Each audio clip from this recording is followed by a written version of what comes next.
Hi, it's Nikki, and thank you so much for stopping by because it's really hard to find a podcast to listen to these days, isn't it? Not.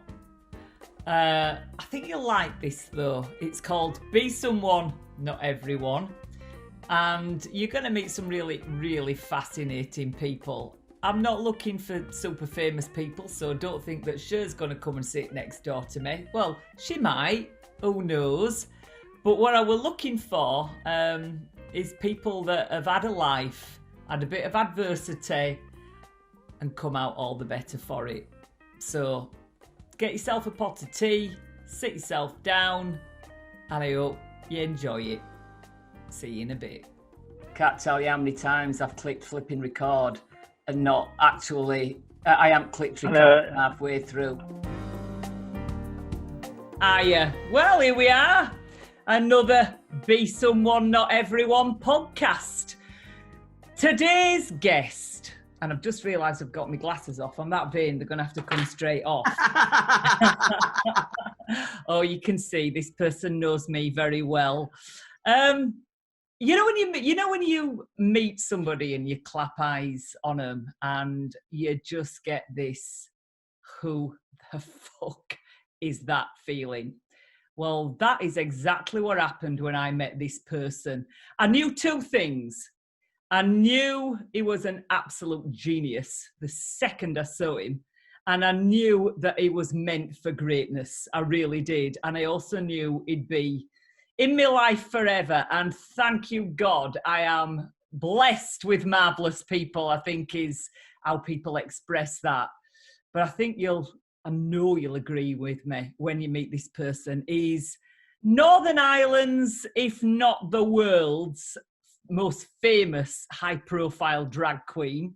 And we've got some funny stories about that. He's a TED talker. He's a history maker.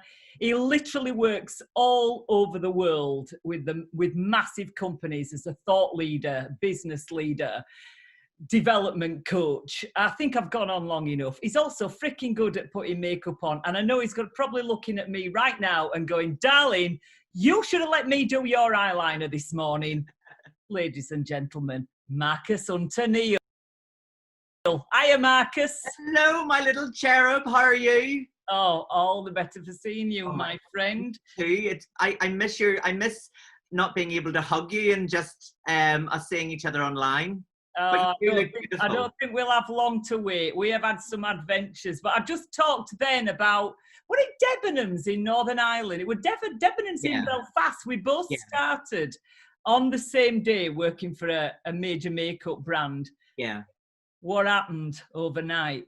So what happened was you were taking the training in Dublin. Do you remember we all the counter had to come down and because what was amazing about that company was they got the power not only of you, but the power of changing the mind and the mindset of people on the counter. So it was your standard makeup counter, girls and guys on the counter just standing there trying to sell a lipstick, trying to sell this. But the company, what were they? Propaganda, was it? No, it was Illamasqua. No, but what was the company that? It was a company called Propaganda that literally saved me, as I've often said. And Julian Kinniston, that owned that, started Illamasqua. They obviously knew the power of you and sent the team down to have a day of training with you and changing the mindset and all that.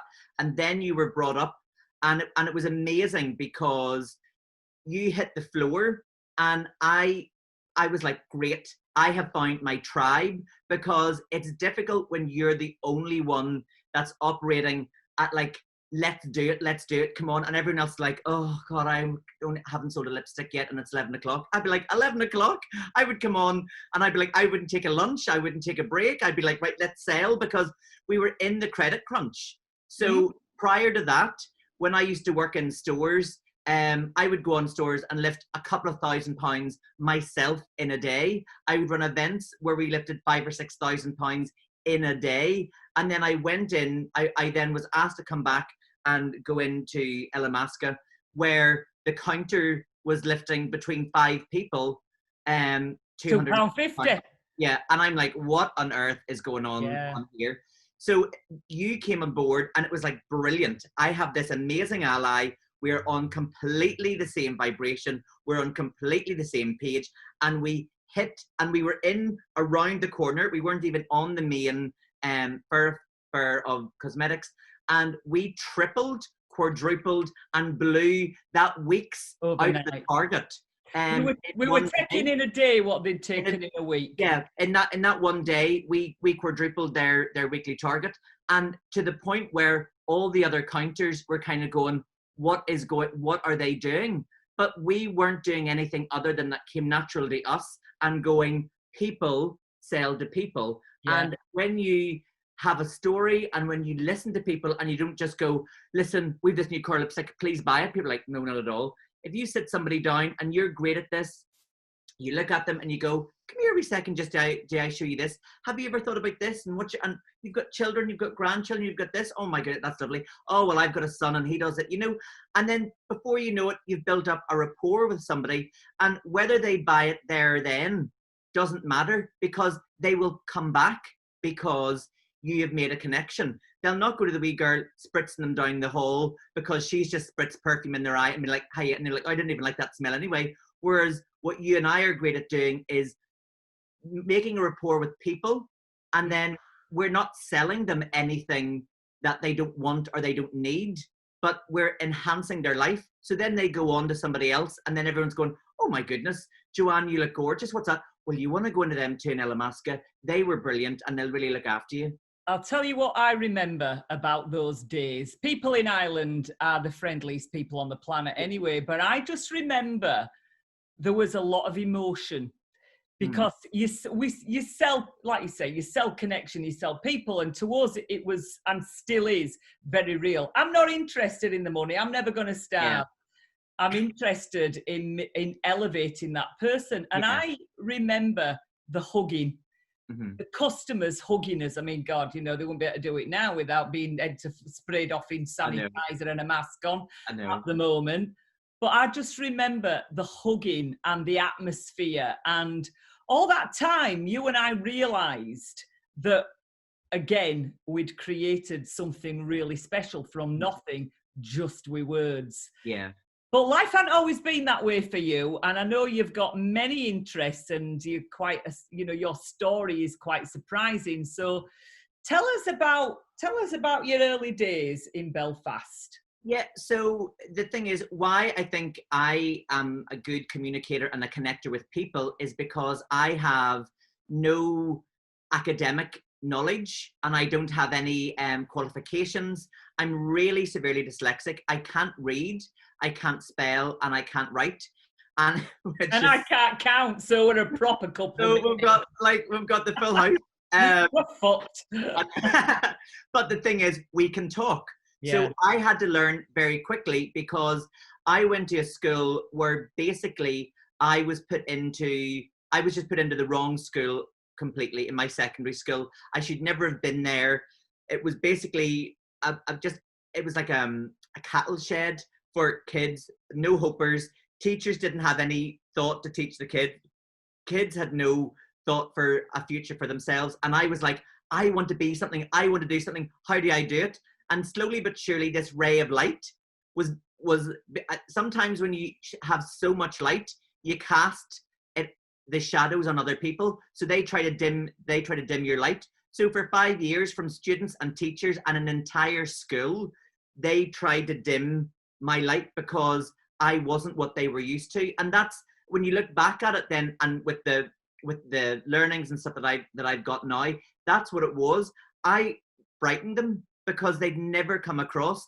Every child in that school, previous and after, just didn't really care because people didn't care about them. Whereas I came from a family that cared and had and I come from a primary school because I had dyslexia.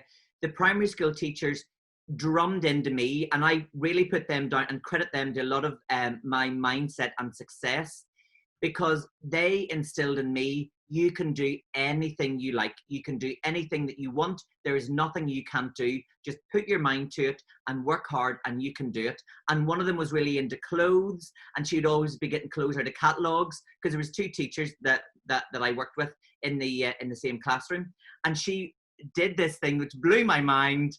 She wore fake tan. I was like, what's fake tan? And she said, oh, well, and then she lifted up her skirt as far as her knee, and she had only tanned her ankles to her knee because she was wearing a summer dress. And I just couldn't believe it. It just blew my mind. And I thought, this is the most amazing thing. So I had these 2 years of perfect grounding, going, you can be anything that you want. Here's a bit of fake tan, be glamorous, this is great. And then I went into a school. Had I not had that grounding, I probably would have been the lemming like everybody else. But I knew that there was a power inside of me that I had to get out. Now, imagine 11, 12, 13-year-old child, and your thought process are bikes, going out here, going to the cinema, going to see friends, chatting up people, you know, doing whatever. My thought process then was, how do I get through this? How in my life do I get through this? And I had contemplated suicide, not suicide in the sense of like, I'm going to go and kill myself now. It was more along the lines of, right, if I was dead, my life would be so much better.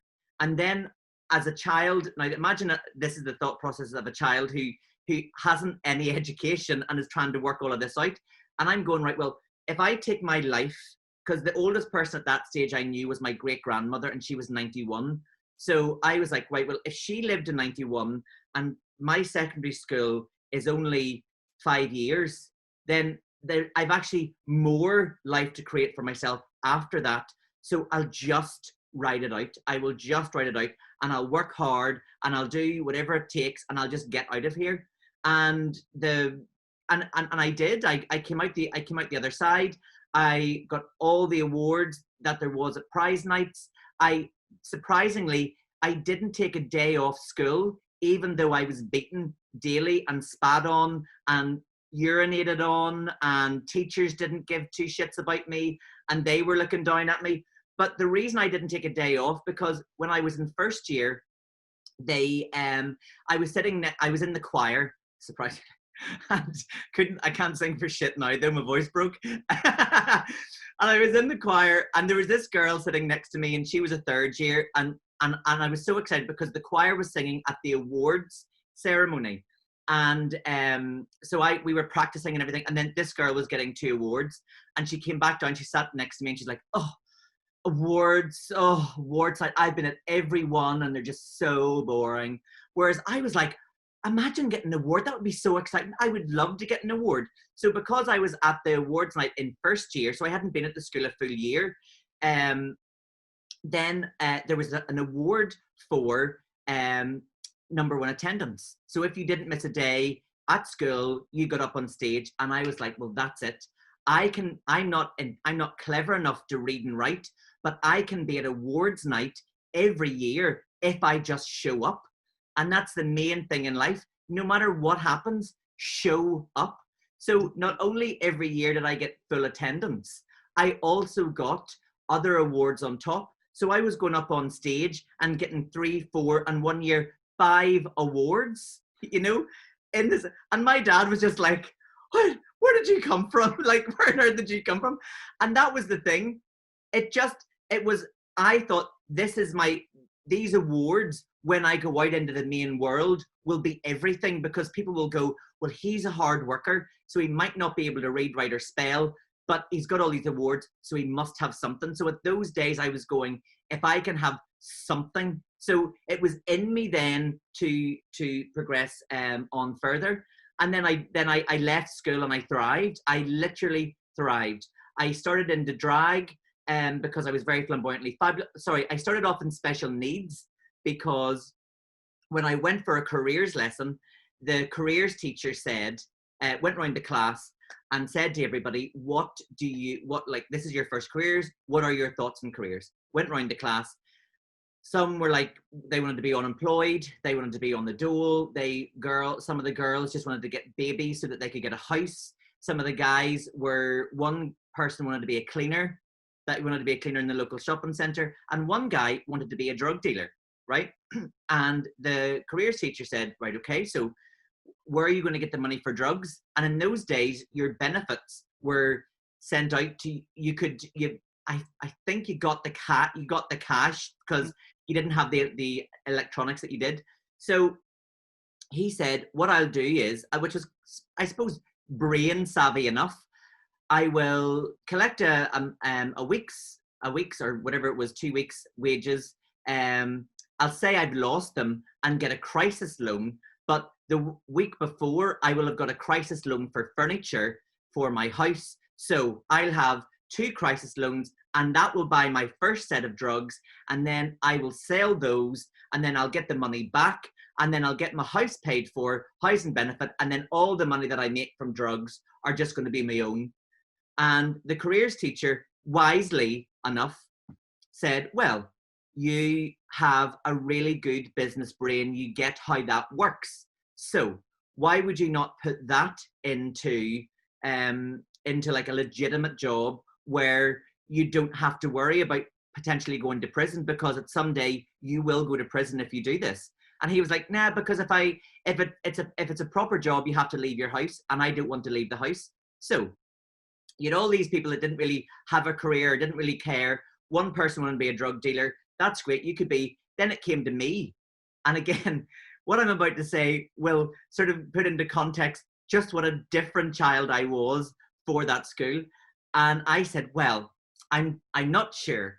I either want to be an actor, a teacher, an interior decorator, or a TV presenter. I'm not 100% sure, because Blue Peter was I just wanted to be a Blue Peter presenter because I thought, if that's the best job in the world. So you'd gone from the drug dealer to me, and what he did was he laughed, and he was a big fat fella, and he threw himself back, and he was like, and he was like, people like you need to have realistic expectations in life. What do you want to be? And I was like, until that point, that's all I ever wanted to do. I was like, well, I don't know. That's what I kind of thought. Like, is this not what a careers class is? I've given you 5 options, and all of them I've done. All of those things you've done. I've done. Yeah. Can you tell us, there's just one thing that's come up in my mind there, and I think it was possibly where your mum and dad, we must speak about your father and what he did at that time. Yeah. But you always told me this story about there was a family party on, and you were gonna tell us about that, because at that point they must have been going, ding, ding, ding, our Marcus is special. Yeah. So there was this family party, and you know the way at kids, and they have to do party pieces, and they have to tell hymns or sing songs or do whatever. So mum and dad always hosted the Saturday after New Year's Eve. They always hosted a party, and dad would cook, and all the family would be there, aunts, uncles, cousins, extended family, and they'd all do their wee party pieces. So obviously always inbuilt in me is, where's my top hat, cane, and a spotlight. And because it was in our house, I just kind of slipped off, because I thought, right, I'll go and put a costume on. I know what number I'm going to do for the party piece, and I'll go and put a costume on. So I slipped upstairs, and then I came down, and my dad was kind of sitting by the hall door, and I just opened it a little crack, and I said, Daddy, introduce me. And so he never really thought anything of it. And he was just, ladies and gentlemen, here comes Marcus. And I burst into the living room in one of my sister's outfits, a little hair clip, and these like big sort of like high-heeled boots. And I started singing and dancing. And you have to understand, this is like a Christian Presbyterian family where they're just like, what the fuck is going on? And I started doing Betty Boo, the wee cartoon character. Yeah. Betty Boo.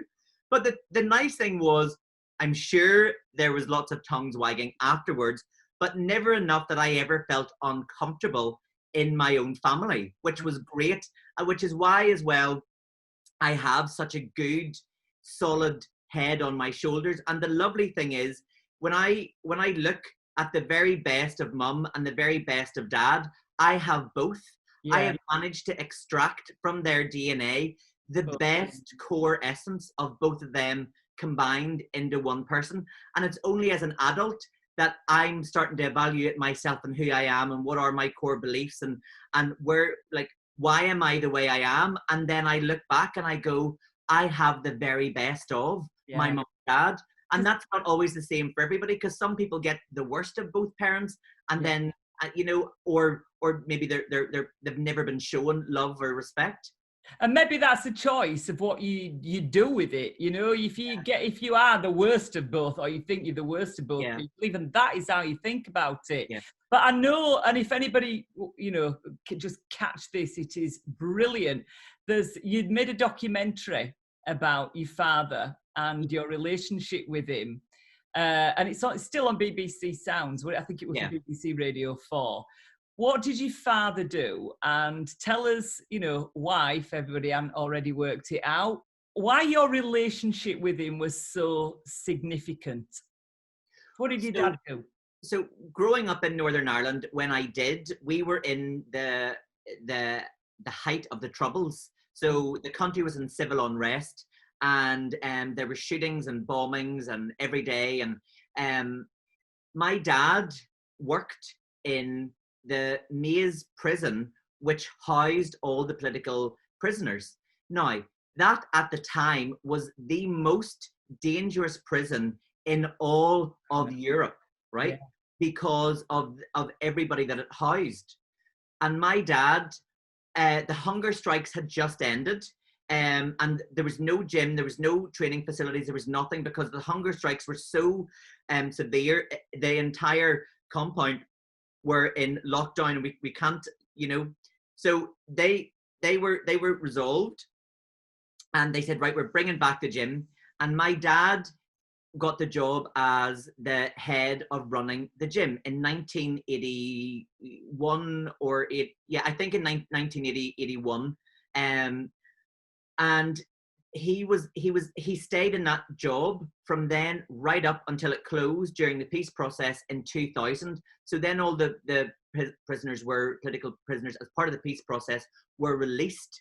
So that prison was no longer needed. But at the height of that, there was death threats and having to check under your car for bombs. But as a child, I lived this idyllic childhood. I had no idea of what was going on and the pressures that Dad was under. And also, Dad didn't 100% tell Mum, because Mum's a housewife, and she was aware enough, because what she would do on times that my dad wasn't in the house at night, she had a bat that she kept at the side of the bed, because she thought that if she heard someone coming in and she had a bat, she could beat them at the top of the stairs, and it would be more difficult for them to come into our house because the stairs were narrow. So she would have more control beating them back down the stairs while we all slept in bed. So imagine these three children sleeping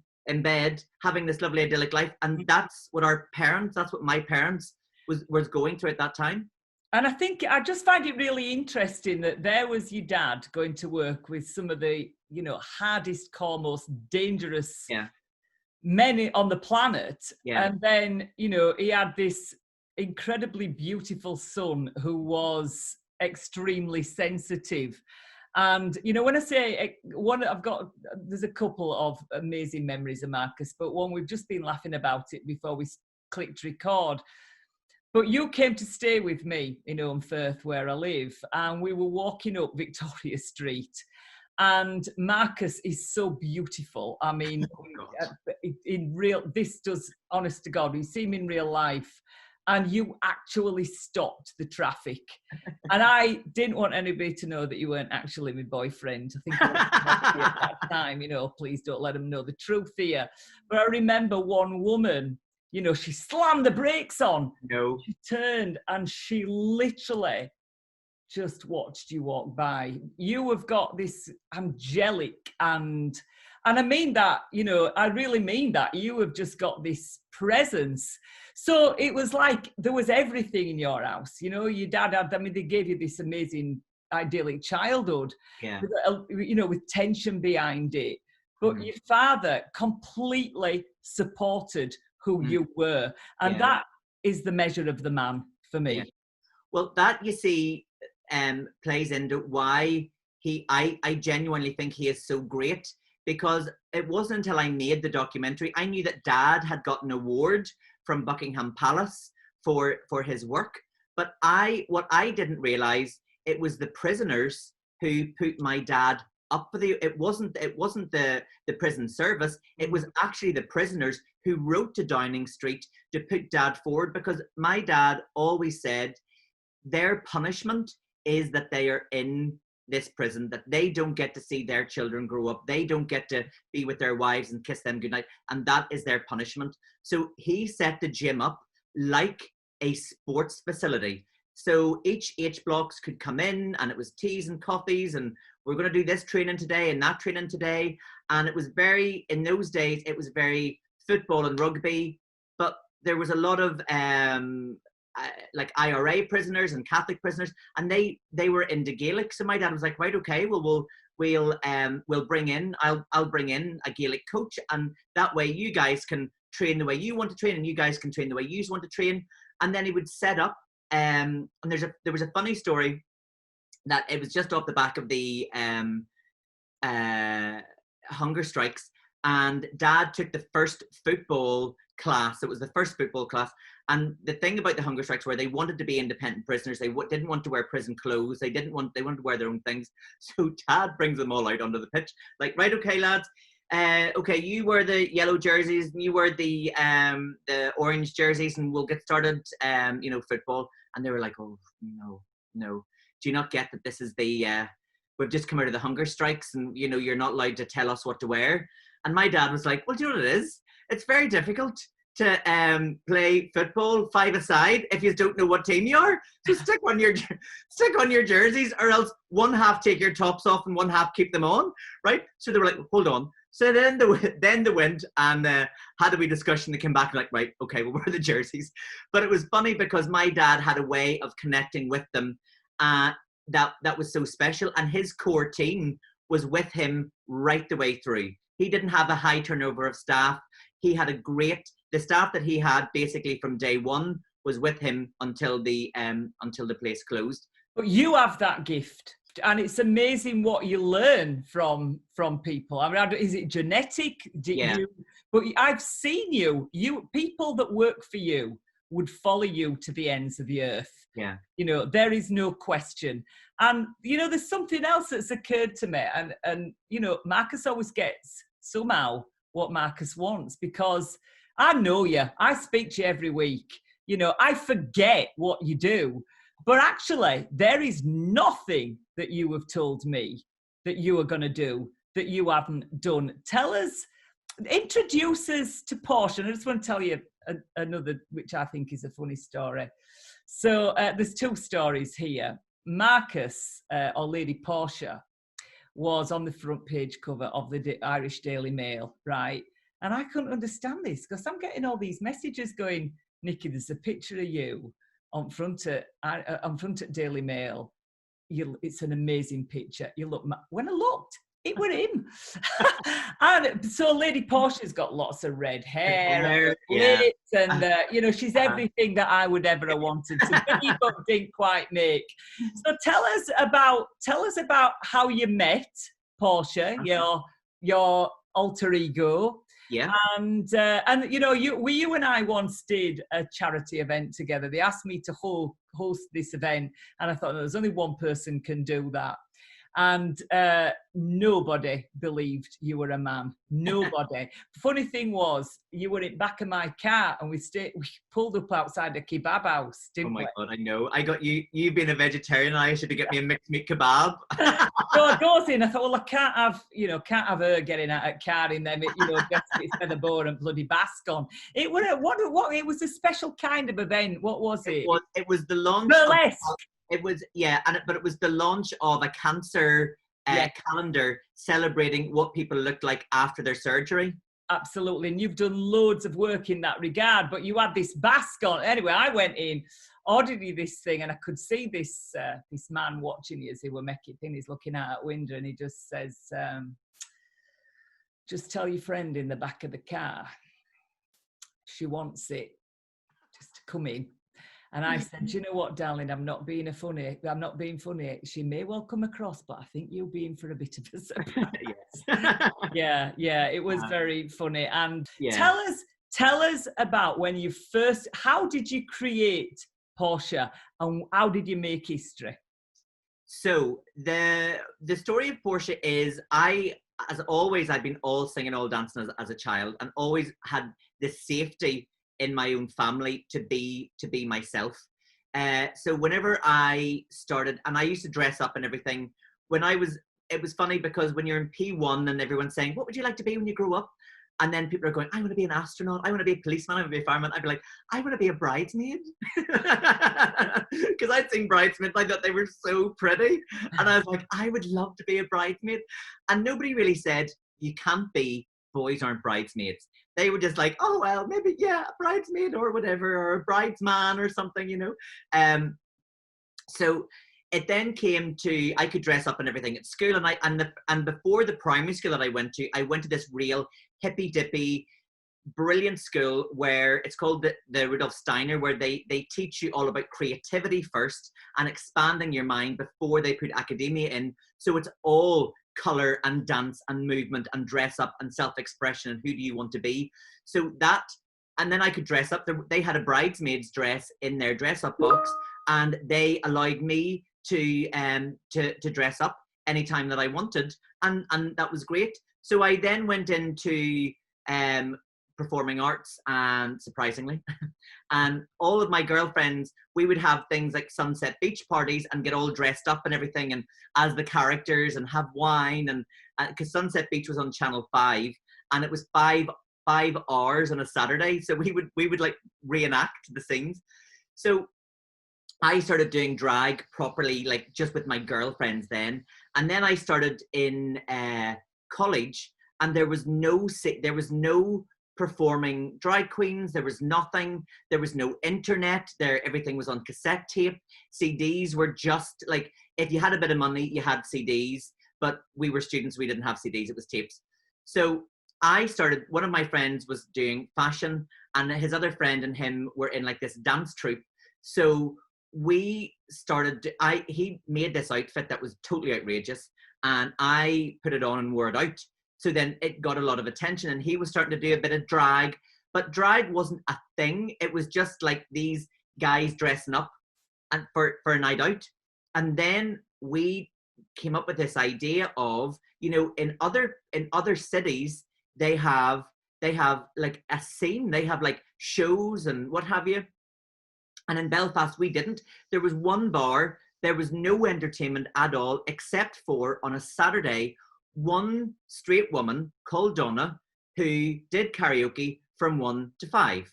And if she was off sick, that was it. There was no entertainment. So we went to the bar and we said, look, could we do a show and maybe bring some people on board? They said, yeah, you can have a Sunday. They were really dismissive of it and thought, like, what is this? Because drag, again, wasn't a thing. And they were very dismissive. They gave us a Sunday night, and the bar had 2 levels. There was the ground floor day bar and the upstairs club. And they said, you can go downstairs and you can have a Sunday night and we'll pay you 30 quid or something. No, 60 quid, and that's it. And we were like, right, okay. So we did this show called Gay Your Cards Right.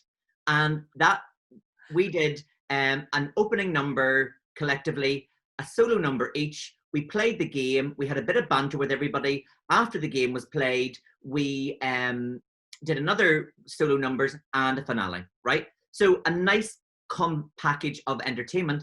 And the week before we started, they had 9 people in the entire day of a Sunday. We started and it was really busy because we were giving the scene something that they didn't have. And within 4 weeks, we had to be moved upstairs to the club because there wasn't enough space downstairs for us. And then their Sundays became as busy, if not busier, than some of their Fridays and Saturday nights. So it just really took off. And then just a bit of mismanagement on their behalf and a bit of greed. We were kind of like, do you know what? We'll go and do our separate things. We went away, but we had this real magic, a real chemistry, because the 3 of us were completely different. I was like a Real Housewife character before the Real Housewives ever came along. And that's where my character came from. I was this North Down housewife, footballer's wife type thing. And the other one was fashiony and quirky. And then the other one was very Shirley Bassey, Blackpool Pier, you know, like from the road type drag queen. So the three of us all worked really well together. And then we ended up another bar and club. It had opened, and then we started in there, and the same thing happened. They had to put in a extra fire door because it was a bar that was never packed out, and then it was packed out. So to the point where our little stage was kind of in the middle of the bar, and we had a stage, say, this size, and the three of us would get onto the stage, and then there was a wee DJ booth beside, and we had to work our own music. But once you were on the stage, that was it, because it was so busy, we couldn't get through the crowd, to the point that they bought the room or the building next door, knocked the wall down, and created this theatre space around our show. And everything that we did, so we started to do cabaret nights, so we did karaoke nights, we did so Tuesday night there was something, Thursday night there was something, Friday night I would just walk around and host.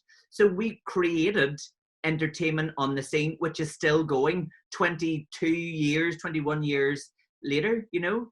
I've seen, yeah, I mean, you are unmissable. I've seen your show. It is unmissable. You are a natural entertainer. And, I remember when we did that burlesque night, and my son just knew that somebody were coming over to help me do this job. And you and I slept in the same bed, actually, yeah. And we were pulling, I were pulling sequins and feathers out of that bed. Sure. But I remember when I introduced you to my son, and I heard him coming downstairs with his friend. You were upstairs. I were ready to go to this gig, and I came in and I said, right, Danny, listen, so got to talk to you. He had his friend there, Barney, Danny, got to talk to you boys. You knew that one day I'd meet somebody, and I've kept it a bit quiet, but I've been in a relationship for some time, and I think it's time you met him. And you floated down the stairs in this full-length red sequined dress, the wig, the lips, the nails, the feather boa. And what did you say to my son? I was like, hiya, I'm your new daddy. And Danny, because he's used to all kinds of shit kicking off here, and he was like, and his mate actually said to me after, Nikki, I didn't know if you were serious, but I actually fancied her. I mean, you are stunning. We've got pictures up, and you are absolutely stunning as Portia. Do you see her as a different personality, or do you see her as part of you? It's funny because even why my like Instagram and everything is all Lady P and me is because I do as much in drag as I do out of drag. Sometimes I forget that I'm in or out of drag because I look through the same eyes, but I get seen differently depending on what way I'm dressed. And there's not a great deal of a difference between me in drag or out of drag. I'm not one of these people that once I put the drag on, I become this like a brave, dynamic character. I am a brave, dynamic character regardless. So it's just, this is something that makes me extra money, and it's really good fun. So Portia is just an extension of who I am.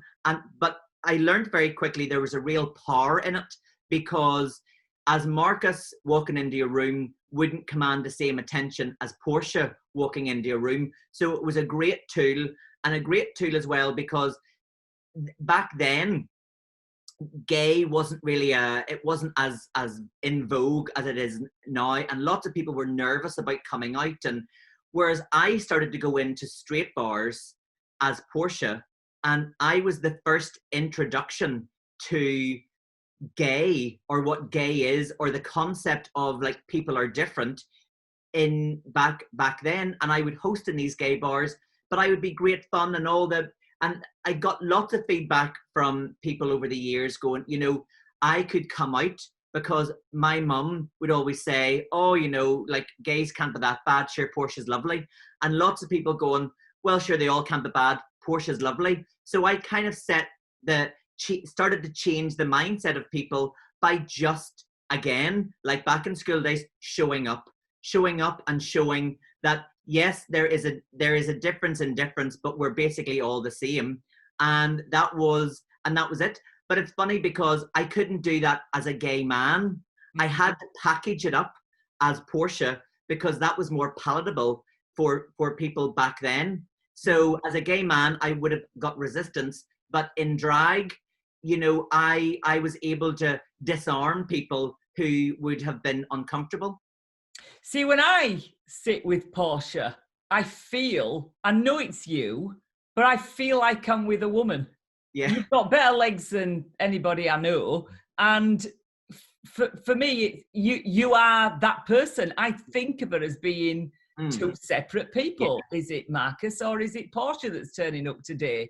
Yeah. So I see it completely different. But what I didn't realise or I'd forgotten, well, Portia actually made history in Northern Ireland, didn't she? It's going back to the power of drag and what it can do. So through drag, I've had many doors open because of just those 4 letters of doing drag, and then I have the goods to back it up. But I made history several times over, as in I was the first ever drag queen to be in a St. Patrick's Day parade, the first openly gay element in the St. Patrick's Day parade many years ago. I marched for marriage equality. I've given talks outside the City Hall in drag. And I also have given a TED talk on the steps of Stormont. So I was on the steps of Stormont, which is our government building, where they are very homophobic. Our government is a very homophobic government, and we only got marriage equality a few months ago because the UK said that they were going to enforce it, and they did. So they overwrote our government because they weren't sitting in power. So here I am dancing down the marble staircase in drag on the steps of our government building where they give all of their addresses, and I gave a TED talk about time and where you get to and how you proceed through life, and you have to be open to opportunities. So that in itself, and there was one of the councillors was there and put this post up and said, I don't think we have ever had anything like this in this building ever.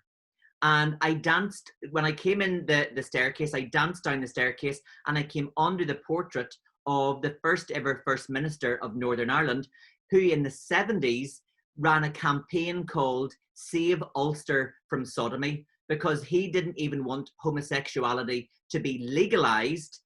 He wanted to keep it as a criminal act, let alone fast forward 30 years later, I'm dancing under it in drag down the staircase. And if you've ever seen the movie Muriel's Wedding, and the dad was this kind of like politician who didn't quite ever make it, but his slogan on all of the t-shirts were, you can't stop progress. And I'm a great believer in that. You can push against it and push against it and push against it so hard, but eventually progress will find a way of coming over, around and under until the fuddy-duddies are swallowed up.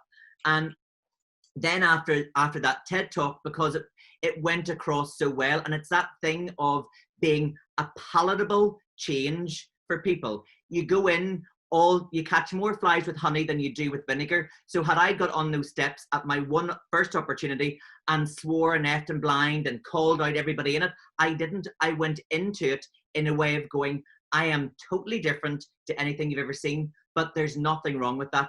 And here's my hurdles that I've had to overcome because I am different, and this is what I'm doing. So off the back of that, there was drag queen storytelling for children, which was a thing that happened in New York, and some artists over here wanted to recreate that in Belfast.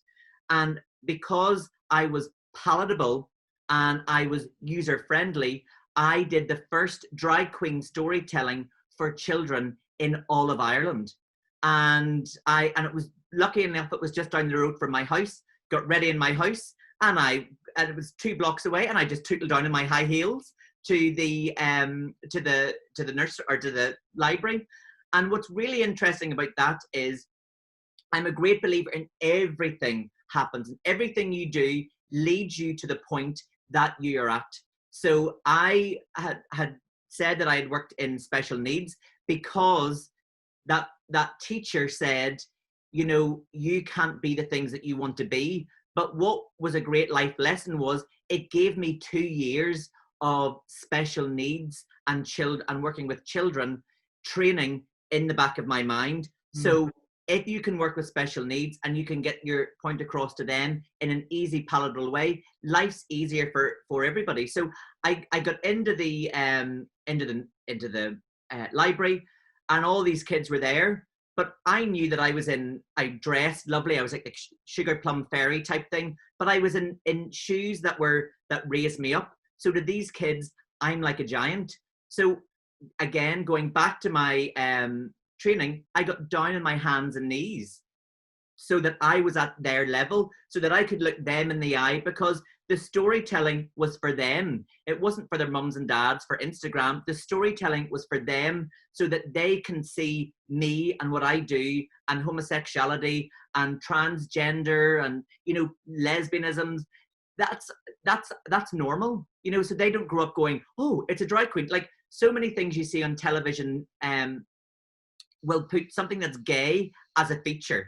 It's not gay because it's gay. It's gay as in like, well, this poor gay person got this, and this poor gay person, or this trans person.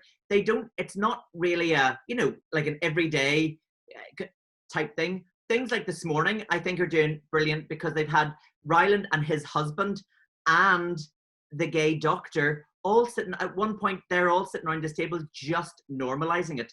Northern Ireland's very behind in that stratosphere. So I'm on my hands and knees, and all the kids are coming in, and I'm chatting to them, and I'm having lots of fun, and what are you expecting? And they've never seen anything like so glamorous in their entire lives. So their wee minds are really trying to work overload. They can't figure out if I'm a man or a woman, but they're not old enough to figure out, why am I different? They're just accepting what they see. So a very kind of like stressed out mum came in with 5 kids, and one of them had the little red ear diffusers on, right? So I clocked him straight away, and the mum came in and she ticked off her name, and she sort of said, look, I'm so sorry. I was trying to get a babysitter for him, but I'm looking after the nephews and nieces, and I want to bring me ones. He's not great in crowds. If he starts kicking off, I will bring him straight out. But I just wanted to bring the kids to this. So I could see him kind of, you know, out of the corner of his eye, like, what is this? And obviously I'm dressed the part. I'm dressed to stand out, but in a really non-offensive way, that a curious difference. So he started to come over, and I said, well, how are you? And I kind of like crawled over to him a wee bit. And I said, I love your ear diffusers. And he was like, what? And I said, pull out your, so I got him to pull out his ear, and I said, I love your ear diffusers. They're lovely. I said, I have exactly the same, but it's my hair. And then I showed it, and I lifted the side of my wig to show my ear. And he was like, oh. So I was like, I have the same as you. So then that made a wee connection with him, that him and I were alike, whereas everybody was going, you know, treating him different. And he is what he is. I was like, well, I'm going to get you on my page, and then we can be a wee tag team, and we're in this together. So then I was chatting away to him, and he would talk, and he would put his wee headphone or his wee ear diffusers back. So it came to this.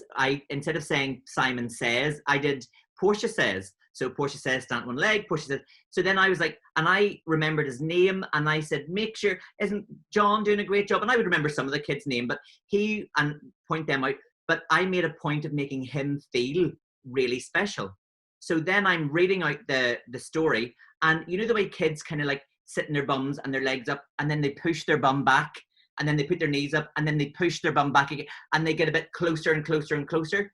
He was doing that and getting closer and closer to me, and his head diffusers went back over his head to around his neck to taking completely off, and he was transfixed on everything. I had his attention from the moment he came in to the moment that he left, to the point where when the thing was over, he asked his mum, could he give me a hug, right?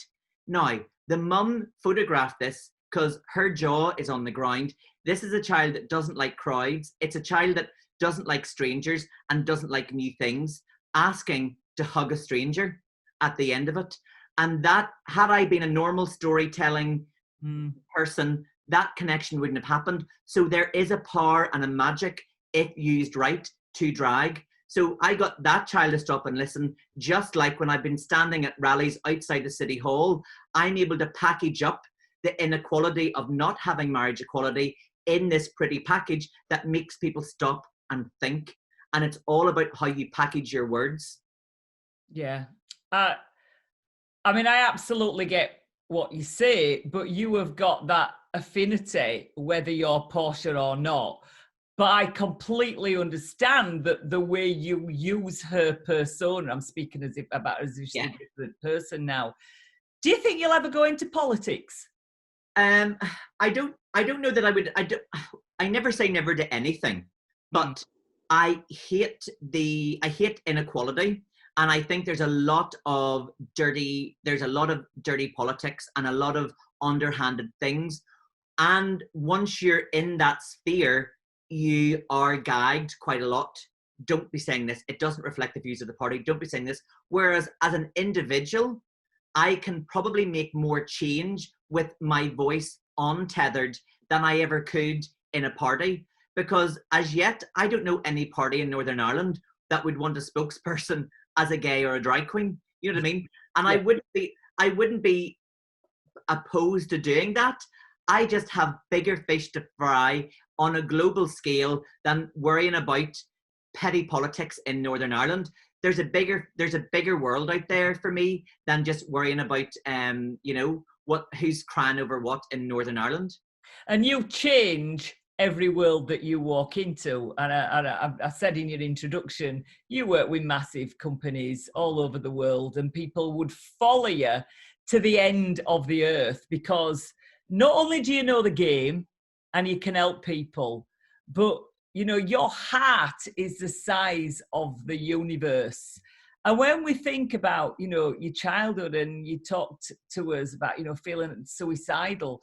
Interestingly, if anybody, on another part of this series, we speak to Richie Moore, who is also a gay man, and he was suicidal at school as well. And you do a lot of charity things, and you help a lot of people to, to stop men and women committing suicide. And you must be really proud of who you've become. I don't know what you could tell me, Nikki, I'm all right, but I think I might fly to Venus on Saturday, come back by dinner time, do Royal Albert Hall on a night, and then pop off to wherever on a night. Yeah. Nothing you would tell me I wouldn't believe, because I know you're going to do it. You've done all these things. You've got, BBC show, radio show, you've done TV, you've got this amazing career as a drag artist. You do so much for charity. You've got friends all over the world. What is coming next? So first off, I have just signed up and been taken up as a campaigner for Childline and the NSPCC, which is a children's charity, because when I was going through my darkest days, I was able to pick up the phone and ring Childline and avail of their services. So now that I have a voice and a platform, I'm very aware of giving it back. And I always use my power for good. I always make sure, no matter what I'm doing, it is going to benefit someone. And that's why, just as you say, I did a lot of charity work around homelessness, around suicide, around all that type of thing. And I'll gift my time, quite a lot of those, because like you, I'm never going to starve.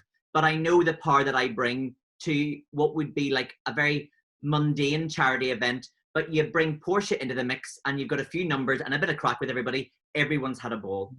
But for me, one of my favorite things as well is in the work that I do and the thought leadership that I do. And why I love thought leadership is you literally are changing people's thoughts. And my favorite sentence to hear from people is, I never thought of that. I never thought of it like that. And you see the penny drop, because they have always thought of something a certain way, and then just one or two sentences, listen to what they're saying and go, well, you know, have you ever thought of, and you see this weight lift up and they go back and they go, I never thought of it like that. And that's what I love doing. I love, at the minute I'm doing lots of coaching work. So I'm bringing, because my goal is to try to just help as many people as I can, because I realized that it's only been in the last sort of 18 months to say maybe 3 years that I've realized the power of me. And I know that sounds really, really, a really odd thing to say, but I just assumed everybody was like me, because when you live your own life, you don't realize that you're anything extraordinary. Like my dad could never figure out why would I want to make a documentary about his life. Sure, like he just went to work and came home again, but he doesn't get the power of who and what he is. And I then was exactly the same. So I would be working with people and I would be mentoring them, and I would go, why don't you try this, or why don't you do this? I would meet people and come across them or give them a leg up, and then they would thrive. And everybody that I helped or worked thrived. But again, I never made that connection to that being me. I just made that as a connection to, you know, like they've done well. And then I started to see my life and make the connections and make all the dots. And I was going, I have this gift and I have this power. So again, like I always said in drag, I always use my power for good. So this gift that I have to help people see how they can be the very best them, I am going to get that out there to as many people. And I do loads of one-on-one coaching. I do one-on-one coaching and sometimes mix that into like a group coaching scenario. So some of my one-on-oneers all come together and they have their own little forum and they have their own little networks, and you just see them grow and grow and grow and do extraordinary things. And I do business coaching, small to medium to large, you know, international. I go around the place and I give talks. And it's funny because my TED Talk was for women's TED Talk in Stormont, and on International Women's Day, I was the only male speaker booked to speak at that, because everything that I have an empathy and my core values are everybody is equal. And what's nice about that there is the people see that, relate to that, and will bring me to what is specifically meant to be a female only event. But it means, because I'm tapping in, I'm going, I hear you, I see you, I understand you, because although I'm male, I've been in your shoes. I've not got promoted. Yeah, I've not got promoted. I have lost jobs. I have been kept down the ladder because I'm gay. So I'm on the same page, and I understand and I see and I feel and I hear you, you know. Yeah, I mean, you've just discovered the power of you, as you've just said, but I've watched you do it. People sit in front of you and you are like a mirror to everything that is good about them, and you tell them how to use it. Yeah. I can't believe we've been talking for an hour, Marcus. Sorry, I talk too much. When we no, you don't at all. You're fascinating, but when we get together, you can tell it goes on for days. Yeah. Just two final things. And you are fascinating. I could talk to you from now till 2:00 tomorrow morning. But two final things. One pivotal moment in your life that changed everything, and one final piece of advice for everybody listening. Well, I think a pivotal moment in my life, I've done the talk on this, not my TED Talk, but my talk at the Marriage Equality, and there was 21,000 people had marched. So I was at the front of the parade.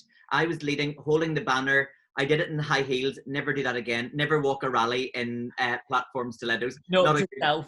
No. And it was funny because I then got up onto the stage, and the back of the crowd hadn't reached the city hall. So we were all standing there, and I was the last speaker, right? And my feet were absolutely, like literally, now girls will understand this. Imagine walking a mile and a half in platform stilettos, which basically all I ever do in those shoes is walk around a bar, and then and I can kneel and I can sit down or I can do whatever. I then walked a mile and a half, then had to stand on a stage for another hour and a half, right? Sorry, a mile and a half to do an hour and a half standing on stage, because all these people were talking. There was nothing for me to lean on. There was nothing. I couldn't take my shoes off because I was right in front of everybody. But I was standing there and I was listening to everybody, and there was claps and there was cheers and there was this and there was that. And I was looking down Royal Avenue and I couldn't see the end of Royal Avenue with people. And I stepped forward and I made a joke about my feet being sore. But in that moment, the pain left and I started to tell my story and what have you. And the crowd, it was a Saturday afternoon. They were deadly silent and I had everybody's attention. And then I realized what I had been thinking about the power of drag was just completely confirmed to me in that point. And they listened to every single word. There was no talking. There was nobody, like, whereas other people that had been talking, and some of them were kind of shouty. You know, when I say you catch more flies with honey, some are like, we want this, we want that. And people were like, yeah. And I would tell my story and people would applaud. And I would have to stop sometimes because you have 21,000 people applauding at you. And I had to go, right, okay. And that's when I knew I'm on the right path. This is what I'm meant to be doing. The power of drag and the power of the goodness of drag is where I'm meant to be doing this. And this will open so many doors, which then puts me on another path of discovering the power of me, because I am drag. I am Portia. So that power that Portia has, Marcus has too, and it's in me. But because it took me a while longer to figure out that power was actually in me, whether I'm in drag or not. And I think my key takeaway to life is very simple. And I tell this to everybody. It's 3 things, right? And anybody can do this right now and see great change in their life. If you change your mind, change your vibration, you will change your life. Because if you are in a negative thought process, you're sending out negative vibes and you're attracting more and more of that. And you, in this life that you're not happy with, if you change your thoughts and think, you focus on the positive and focus on the good and focus on the gratitude. Like, there have been times that I have had nothing. I have literally tried to figure out, is it phone bill or electricity, and I've been in my house for 5 days with no electricity, with no heat, with no nothing, in the middle of winter, going in and getting into bed and then getting up and showering in work and bringing clothes and getting ready in work. But while I was lying in bed, I was going, this is a blip in my life. Like, I look back on when I was a child and I was going, if I survived to 90, this is a blip. So I would be tucked up in the bed and I would be warm and I'd be in my clothes going, this is a blip. But I'm grateful that I have a dry house, because I could be in this position with no possessions, with nothing, and I could be on the street. But I wasn't on the street. So even at that time when I had nothing, I was grateful I had a front door that I could lock. It didn't have electricity, it didn't have heat, but I had a front door that I could lock and I was safe. And I knew 5 days later, I would have money in my account and I would be able to turn the lights back on. Well, that's a little lesson for everybody. And, you know, we think that we're always going to be on this upward trajectory. I just think that you're never anywhere. You're always on your way up or down, because if you were like that, you'd never learn anything in life. Oh, how boring. Yeah. Yeah. All I can say is it's a privilege to know you. You are right back at you. The most amazing person. And the minute those planes start flying around again, I'll be on my way to Belfast to try some of your clothes on. Anytime. They'll fit you better than they'll fit me now. I had to put a bra extender on whenever I went back to work because I didn't eat any pies. And I'm like Gwyneth Paltrow with all online yoga. Get that. Oh, God bless you. You've been fascinating. I knew you would be. Marcus Hunter-Neal, I love you with all of my heart, and I always will do. And I'll see you very soon. Thank you. Right back at you. Brilliant. Well, that's it for another week. Hope you took something from that. Do you know what the thing is? If you just take one sentence that actually you learn something from or that makes you feel better, it's worth watching. If you liked it, subscribe down here. Even if you didn't like it, subscribe down here. And I'll see you next week. Take care until then. And again, thank you.